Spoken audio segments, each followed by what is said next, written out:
me today. I realized we started a few minutes late. There were some, classic family, just like trying to quiet my phone now. Life. I call it pandemic pandemonium, which is sort of the state everybody is in.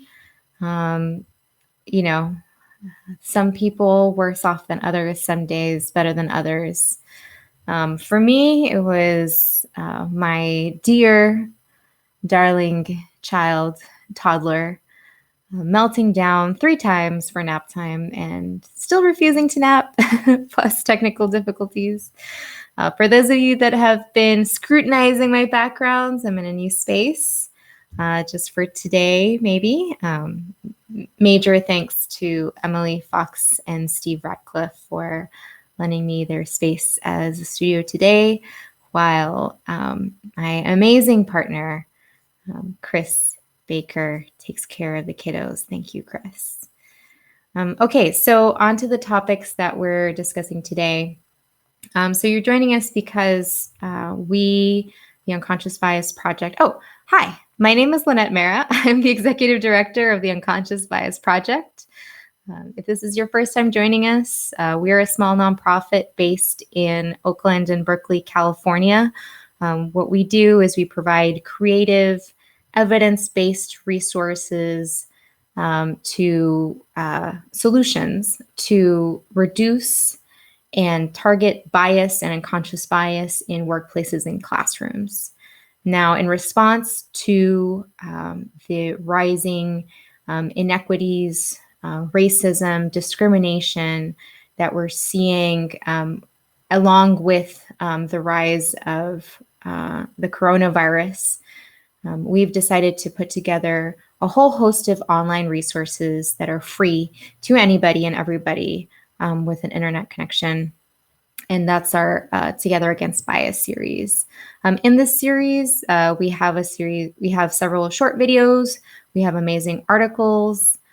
We're in the works. We have podcasts where we've partnered with folks that are either experiencing discrimination and or providing resources to counter that in different ways. So please look forward to that really soon. Attached to this campaign that we have to provide these online resources, we also have a fundraiser, like many groups out there, many organizations, nonprofits, for-profit, small and large businesses. We are feeling the effects of the economic downturn.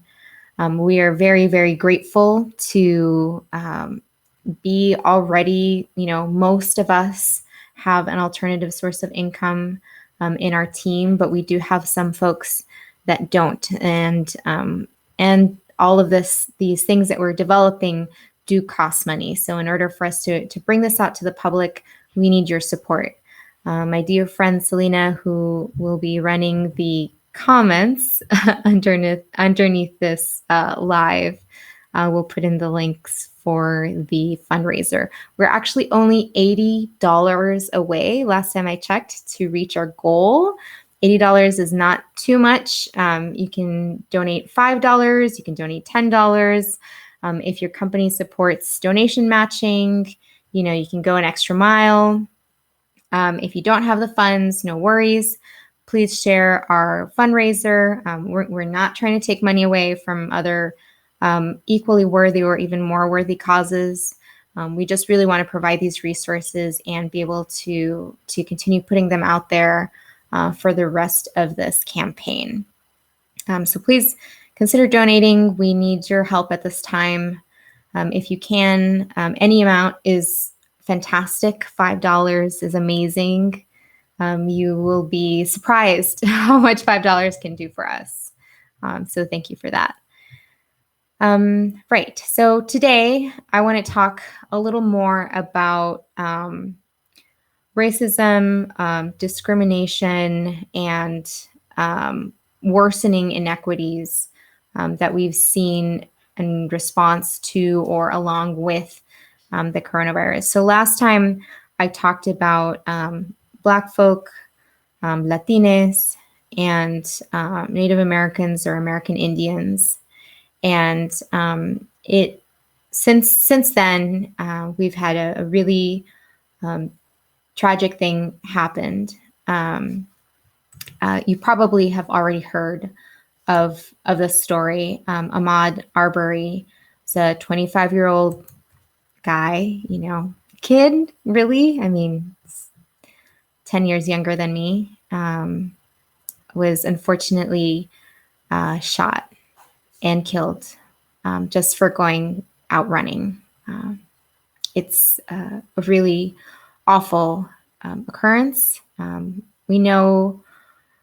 We at the Unconscious Bias know that Black lives do matter. And we know it's not the first time. And it is unfortunately probably not going to be the last time.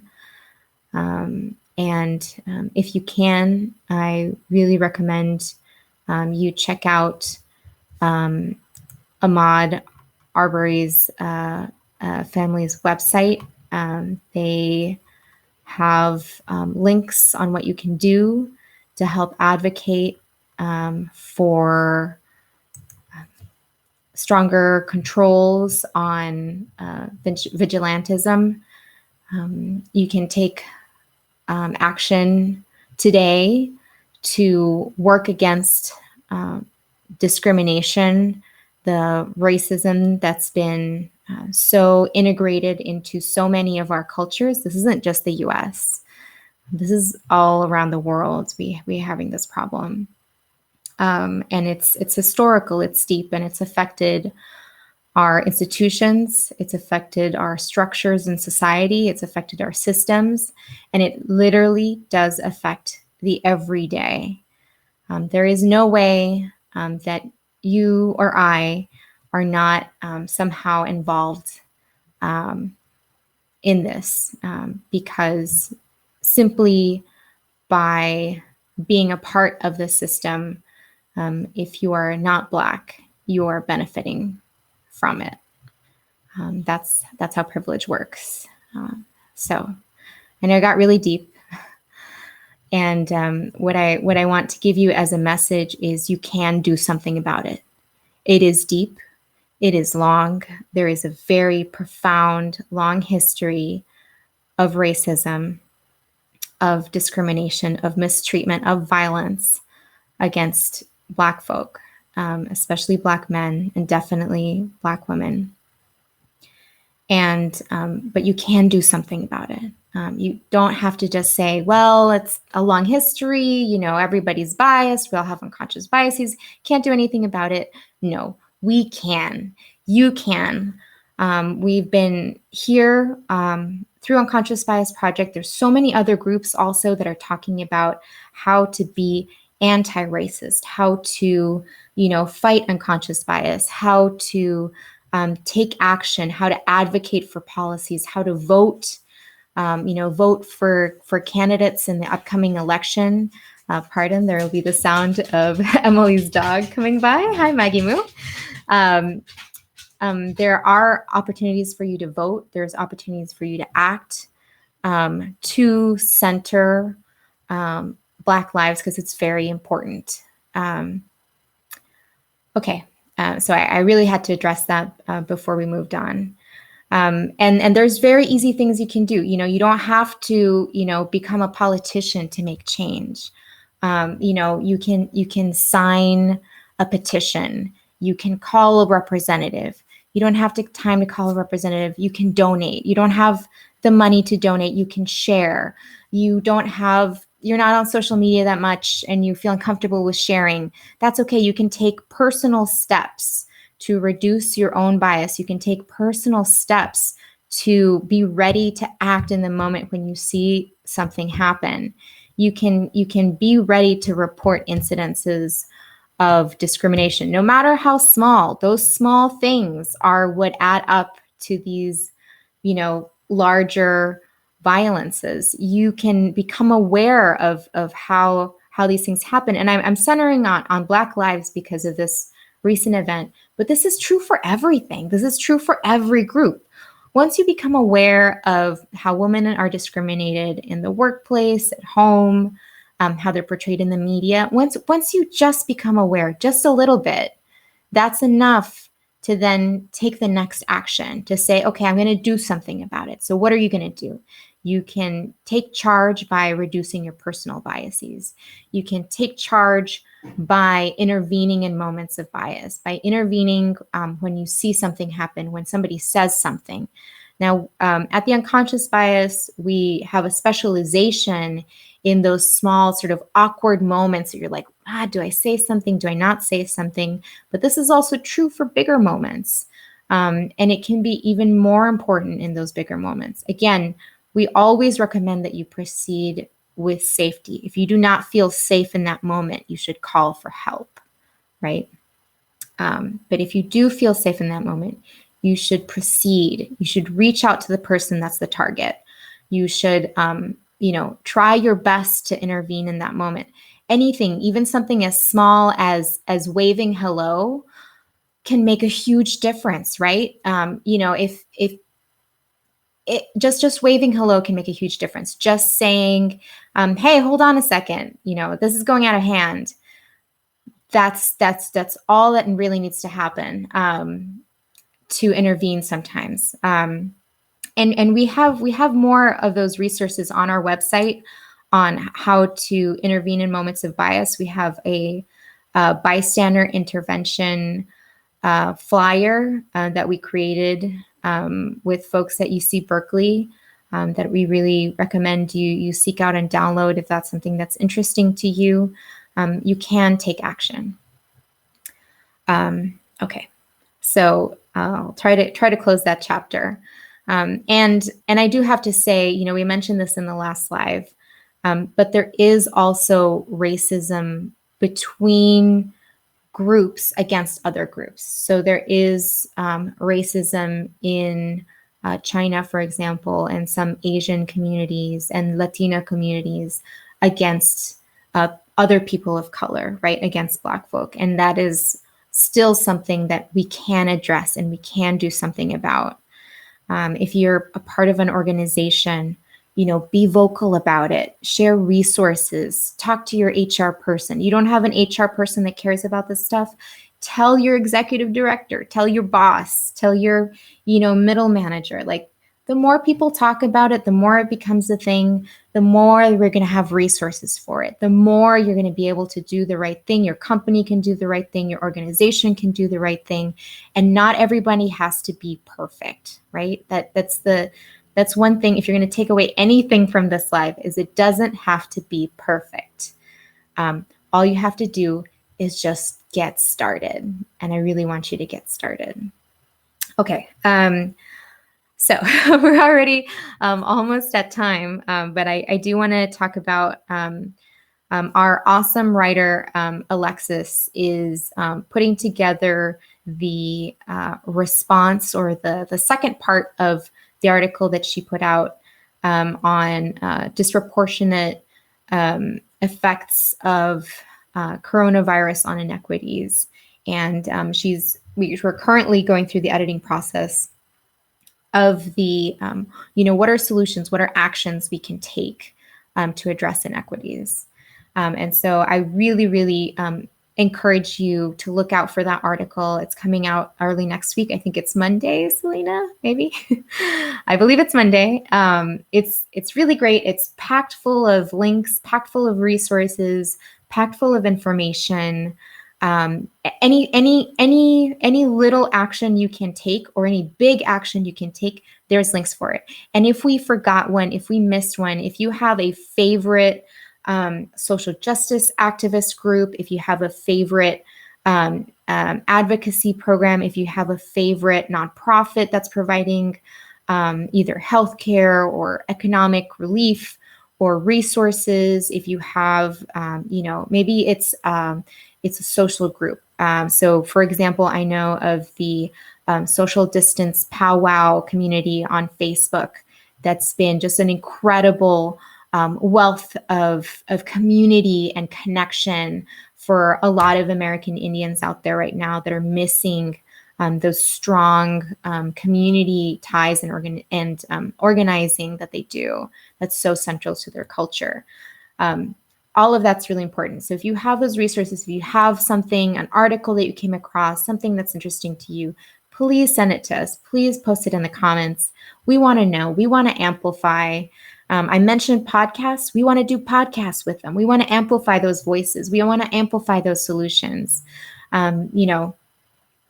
Unconscious Bias Project is here. Once we wrap up this campaign, we will be renewing our workshops. We'll be doing them online. We'll be running our labs. We will be trying to integrate that art with bias reduction and awareness of unconscious bias and how it integrates to structural and institutional systemic inequities and oppression. And we are also here to amplify those voices. We're not the only ones in this space. There's really great people out there too. Link them for us. We want to know. We want to work with them. We had a great conversation in a podcast last week with Jessica Aiden Lee, and we talked about it might not have been on the actual podcast, but we talked about let's unify, let's get together. We're so many different groups trying to help our own communities, trying to help other communities. We can come together. We can, if we organize, if we remove some of these, so-called stereotypes that are, splitting us up into little groups, right? Like, queer folk are just so different from their experience from, a Latina. Like, yes, they are very different, but we are both in the same problems together in some extent, and we can help each other, right? That's the most important part. Our Together Against Bias hashtag isn't just a hashtag for fun for this small period. It's because that's what we want. That's what we want you to come away with, is that you have a community. You're looking at me right now on the video, but you have a community. I'm your community. Selena's your community. Alexis, Seth, Destiny, we are your community. Our partners are your community. Chinese American Voices, Healing Equity United, Fabulity, and Filipino Garage, and so many other folks that we'll be interviewing and partnering with in the future. It doesn't matter if you're just one person or if you're part of a larger organization. Let's build this community together so we can actually make actions. Okay, I see we're almost at the 20 minutes. So I'll try to keep this brief, but I'll cover more next week.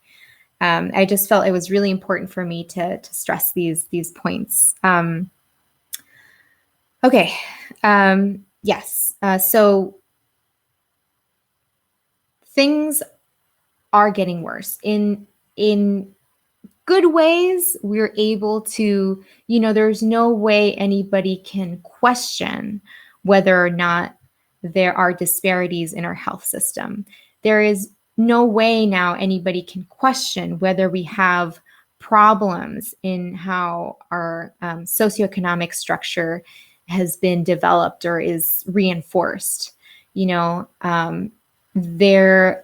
just really clear because people are dying, unfortunately, and it's not like people haven't been dying in the past from these problems. It's not that trans women haven't been target of violent acts. It's not that there are thousands of Indigenous women and children that are missing. It's not that women have never been the targets of domestic abuse. It's that it is worse now, right? It's not that women of color haven't been having worse outcomes than their white counterparts during childbirth before the pandemic. It's that we can see that more now, right?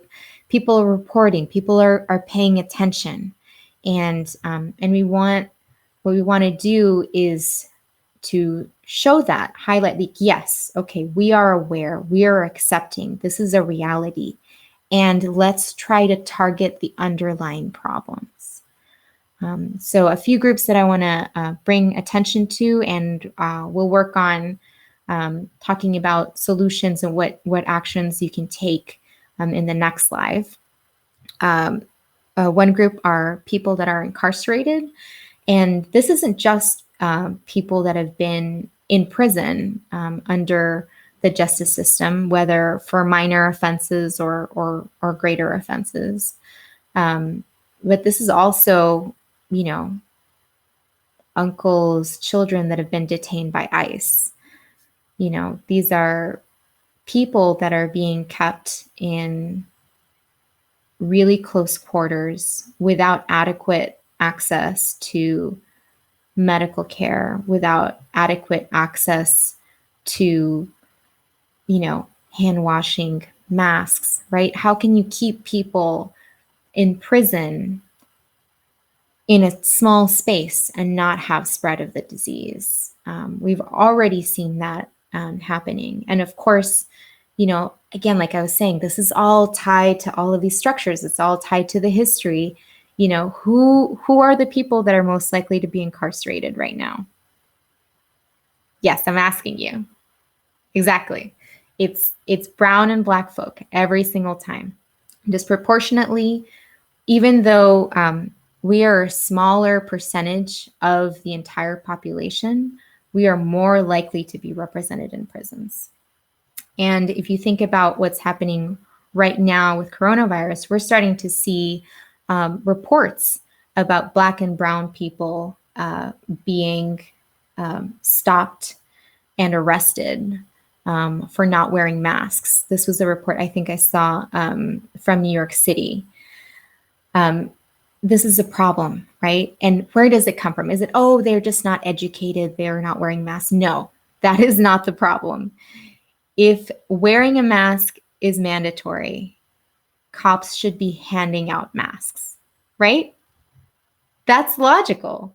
Should we be arresting folks for not wearing masks? Probably not, right? And who is more likely to be arrested? Who is more likely to be unable to pay bail, right? It's people that are socioeconomically disadvantaged. Black, brown folks, queer folks, people with disabilities, older adults. And when I say older adults, yes, I'm talking about elderly, I'm talking about seniors. I was recently told that older adults is a better term, so I'm going to use that from now on. Anybody that's 50 and over are extremely at risk health-wise, but there's also a large group within that group of older adults, there's a large group that don't have the community structure, that don't have the economic or the economic resources to really access all the cares that they need in order to be able to protect themselves from coronavirus. And we're seeing the consequences of that. So people that are incarcerated, so folks in ICE detention, we're seeing high rates of coronavirus. People in prison systems, it's just going around, and just, and we have to really reevaluate what we're doing in those prison systems, what we're accomplishing with those incarcerations, as much as calling for masks and, hand washing and, 6-foot distancing and so on for people that are in the prison system or that are incarcerated. Okay, I talked about older adults, people that are incarcerated. Check in my notes. I want to talk about women. So women are not necessarily being overrepresented in who goes into the hospital for coronavirus, but they are being hit worse. The inequities that women were already facing, the progress that we had made towards those, to start tackling those inequities has rolled back 30 years ago or more, because women have always, and it's true, and Yes, okay, you wash the dishes for your spouse, but women have always taken care of the unpaid labor, whether it's childcare, cleaning, all of that work. It's being magnified because everyone's staying home, right? In addition, sexual violence and domestic violence has been on the rise for women, and women who have um, historically been earning less than their male counterparts are earning even less now. There are less opportunities. So this is something really important we have to keep in mind. And again, I will talk more about solutions and what you can do on a personal, interpersonal, organization level, and starting to tackle systems level for all of these groups in the next live. Queer folks, my LGBTQIA plus friends are getting hit worse. Not necessarily being overrepresented in cases of COVID-19, but the inequities that they were already facing are worse. So queer folk have traditionally not been paid as much as their straight counterparts, not had as many access to careers and resources as their straight counterparts, have faced discrimination in the healthcare systems, have faced discrimination in basically just any other resource out there, and faced public discrimination. And if you think about it, if you are, for example, a trans man, and you thought you had coronavirus, are you likely to seek that help immediately when you're already worried and you know you might need it? Or will you be concerned because the last time that you went to get care, you were misgendered, right? The last time that you went to get care, they didn't look at you. They didn't believe your pain, right? This is how this is how everything's interconnected. This is how the history of homophobia, the history of transphobia, the history of discrimination towards people that are not cishet is impacting folks now, right? It's all of these inequities that already existed, they're getting magnified. And in a time when stress is high, uncertainties are high, it gets worse. Okay.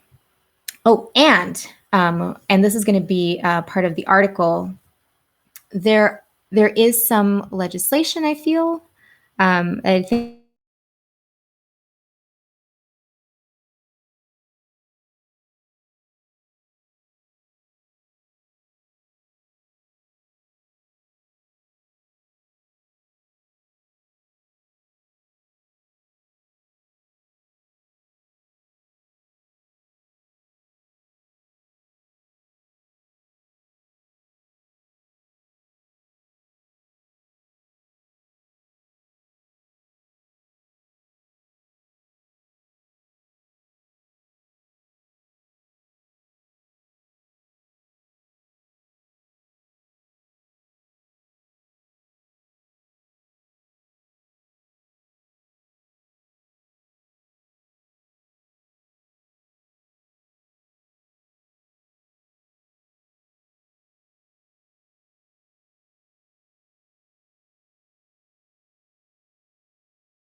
Hello? I think I'm still back on. um, wow, okay. That was unexpected. Let's see. Okay, all the lighting's back up. Okay, I think we're back on. All right, I see 4 folks there. Are y'all laughing? Yeah. Yeah. Can you give me a like or a love if you have ever had technical difficulties during this pandemic? Like, hell yeah. Yeah. All the time. Um, yeah. Okay. So, apologies for that. We're back on. So I was just talking about queer folks, trans folks, and trans women are women. So, and trans men are men. So if you're like, I have a trans, stop yourself. Stop yourself. I have a friend who's a guy. I have a friend who's a woman. That's it. And if they're non-binary, use whatever pronouns they want. Use whatever, terminology they want. It is a little awkward for you to ask, but it can be a game changer, a day changer, a life changer for somebody. You just ask. Or you can ask their best friend. It's very, very doable. Okay. Okay. So coming back to inequities, to the pandemic, to the problems that we're having. I did want to talk about people with disabilities. My people with disabilities out there, we love you and we know you're going through a really awful time. This pandemic is, of course, health-wise. There are a lot of health complications, comorbidities that can be a part of being someone with a disability. And remember, being someone with a disability doesn't mean they have to have a visible disability. You don't have to be in a wheelchair to have a disability. They can be things that happen like a metabolic syndrome. It can be something that's non-neurotypical, like high anxiety, depression. Any of those things are still considered a disability, and those people have to deal with it. And if you are not someone with a disability, like me, if you're able-bodied, it is almost unimaginable how many barriers people with disabilities have to deal with on the reg.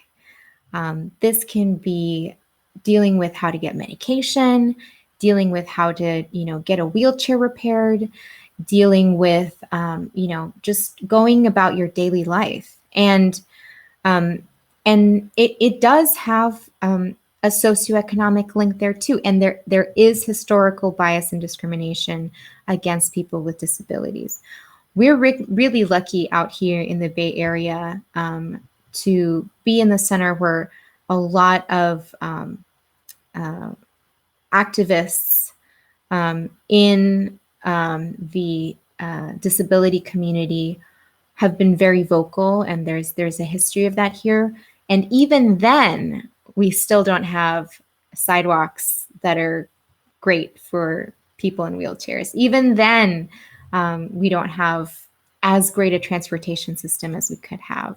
Even then, not all our spaces are accessible. I mean, have you seen the number of houses with stairs here, right? And not just stairs, but businesses, places that we would go. People with disabilities have and continue to deal with these on the reg on a regular basis. And during this pandemic, it's harder, right? If you think about it, you're going to the grocery store as an able-bodied person. You can reach the last thing of toilet paper. If you are a person for example, that has to use a mobility device to get yourself to the store, you can't reach that. You can't see, you might get there, all the time that it takes you to get ready to get out, and you get to the store, things have already run out, right? That's at the very basic level. But think about accommodations, things that you will need if you do happen to get the virus. Then what do? Then where's your resources? Then where's your community? Then how are you going to find, the money to be able to pay rent while you're in there? It's, again, these are all intertwined. And if you have any sort of intersectional identity, you're facing it 10 times worse, 30 times worse. It can be really bad. And for both people with disabilities and older adults, I mean people 50 and over are at higher risk for complications with coronavirus. So that's not that old, right? Okay, sorry. So older adults and people with disabilities from day one of this pandemic have been facing discrimination. There are reports out there. I know we're very evident.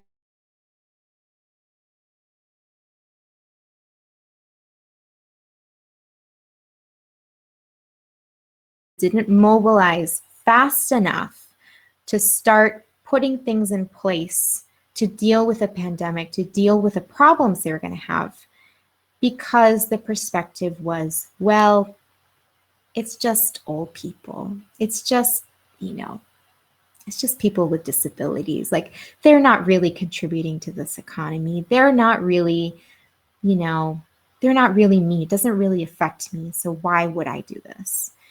And this is all part of our Together Against Bias. You have to say no, and you have to say no from the beginning, and you have to be vocal. I say have to, but I'm trying to encourage you. You need to be vocal. You need to be out there. You need to say, hey, we have a coworker. She is an older adult. We should reach out to see what we can do to help. Let's take a look at our policies internally. Are we really doing enough to help this person in our workplace, to be at their maximum, to feel as safe, to feel as protected, to feel as valued as the next person, right? This is what all this work is about, right? Are we doing enough? Can we do more? And the answer is yes. And we can take small steps to do that. Let's see, what else did I want to talk about? I think those were my 5 groups today. I know we're going long, and I had this big technical problem in the middle. I will take a look at that before our next live, and we'll talk about solutions. So in the meantime, please message us with your groups that you really like. I do want to give, let's see if I have it pulled up here. I do want to give a shout out to, let's see, there's a group on Facebook that I'm really excited about, that I'm hoping we can reach out to for podcasts for partnering.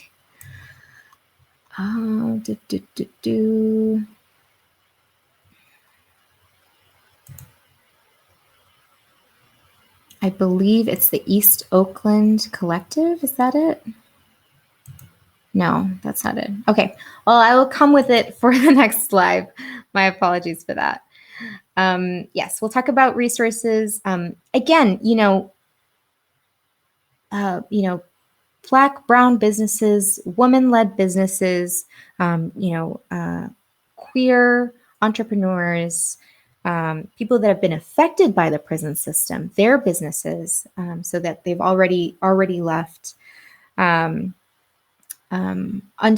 immigrants, people with disabilities who own businesses. Now is the time to support them. If you have that extra cash flow, now's the time to support them. If you have a business that you love, please please type it in the notes, send us an email. If you have an article of resources, of groups that you like to support, of causes that you think we should be aware of, let us know. We want to put that out there. We want to amplify those voices. We want to know what you use as a resource, what groups you love, and we want to amplify that. So next week, please come back at 3 o'clock PDT. At 3 o'clock for another Facebook Live. We'll be talking about solutions. I'll talk a little bit more about intersectionality. If there's other groups that we've missed, I remember the other groups that I want to talk about. There has been a rise in white supremacy, extremist, nationalist, anti-Semitic activity since the pandemic. I will talk more about that next week. Okay. If there's groups that we've missed, is there something going on in the news that we haven't touched on? Let us know. We want to know. We want to put these resources out there. We want them to be relevant. We want them to be useful to you. We want them to be useful to your coworkers, to your friends, your family, anybody that can benefit from this. Again, we have a fundraiser attached to this. So please, if you have $5, donate today. If your company does donation matching, let us know. We'll reach out to them. We'll get that sorted out so your dollar can go the extra mile. If you know sponsors, people that would help us with our big event, which if you haven't been invited to, please check out our event section on Facebook. We're having this great party to cap off our Together Against Bias campaign and fundraiser. It will be a benefit. But it's mostly just an awesome dance party. Ome DJ is doing the entertainment and music. She is a fantastic DJ, a really great performer. She really amps you up. She's been covered by local news. She's gone viral on Instagram and Facebook. If you haven't checked her out, please check her out. If you haven't gotten tickets, please get tickets. They are in the information from the event page. We'll be talking about that more next week. What else do I want to say? Sponsors, right? If you have, if your organization, your company, your business wants to get in on being a part of Together Against Bias, wants to get a big shout out on our page in our big community party event, let us know. Send us a direct message, an email, contact us on any of our social media, and we are on all of them at this point: YouTube, Instagram, Facebook. We are not on Snapchat and Twitter. Or just plain email us. Let us know. We're looking for sponsors to help us out to put together this event, to do donation matching. Heck, if you know somebody that has a ton of money and wants to find a good use for it. Of course, first masks, PPE, we have to help our first responders. And then also racism and inequities, because those are really important and we have to fight all of these things together. Okay, I think that is all I wanted to say for today. Right, happy Mother's Day. For those of you that are moms, if you have a mom or a mother figure, give them a call. It's really hard on a lot of us to be alone. It's hard on a lot of us to be taking care of our kids. It's hard on a lot of us to be separated from our kids and from our family. So give them a call. If you are interested in meditation, if you like meditation, our friends at Fabulity, check them out. They're Fabulity Instagram, Facebook. We're doing a podcast with them. I just recorded that a few days ago. They're hosting a really great 30-minute, really short tea meditation. Very easy. All you need is tea, internet connection, and hopefully 30 minutes of quiet just for yourself.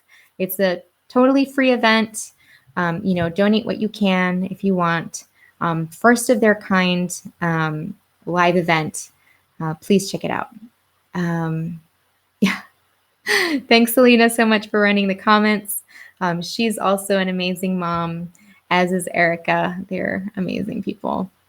Yes, we are in this together. Please join us, retweet, reshare, Take a picture with the Together Against Bias hashtag. You are our community. We are your community. And join us at the party on May 23rd. Okay, I'll see you at next week's live. Ciao.